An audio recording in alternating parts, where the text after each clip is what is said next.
5 lietas, ko es mainītu, ja sāku trenēties šodien. Un tā pirmā lieta, es vairāk ieklausītos ķermenī un saprastu, ka vairāk nevienmēr nozīmē labāk. Ieklausītos ķermenī, ka nogurums un sāpes nevienmēr ir ķermeņa kaprīzes.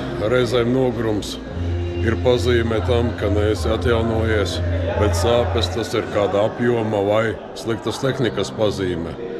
Un tas iespējams kavē tavu turpmāko progresu.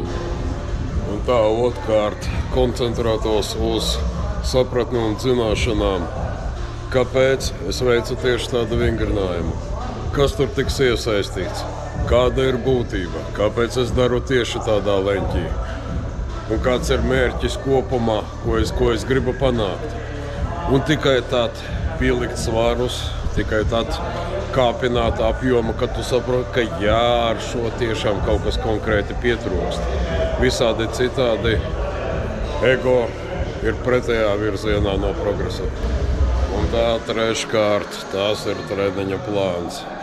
Es vairāk pieturētos pie konkrēta treniņa plāna, konkrētiem vingrinājumiem, kurus iemācītos izkoptu tehniku, attīstītu tajā spēku apjomu un tā tālāk. Jā, eksperimentēt ir labi. Ir labi atrast konkrēti tādu vingrinājumu, kas tieši tev strādā, sniedz tev, rezultātu un tā. Bet, ja tu katru treniņu mētājies no viena pie otra, tu līdz galam neapgūsti nevienu, ne otru, ne trešo, tātad visu to tavu eksperimentu laiku, tu dari neko. Un tā ceturtkārt, es krātu savu treniņu pieredzi un zināšanas, lai man nevajadzētu akli paļauties uz to visu informācijas plūsmu, ko es atrodu internetā.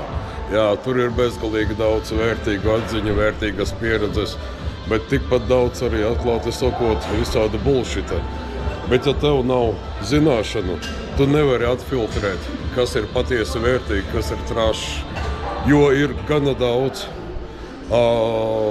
dažādu video, kas ir, teiksim, vienkārši, lai būtu kliedzošs kaut kāds uzraksts, beidz dzert ūdeni šodien, sāc progresēt vēl, tur visādi, šausmas ar visādiem prūfiem, vēl kaut ko. Krāj pieredzi, lieto prātu. Tas tev palīdzēs tikt uz priekšu. Un visbeidzot 5. punkts. Tas principā sasaucās ar pirmo, kā kvalitāte vienmēr ir svarīgāka par kvantitāti. Nav vienmēr nepieciešama 7 treniņi, 7 dienās pa 3 stundām katrs. Svarīgi ir tas, ko tu viņā padarīsi, kāda būs izpildes kvalitāte, kas būs tas apjoms, ar kuru tu spēsi uzturēt progresu.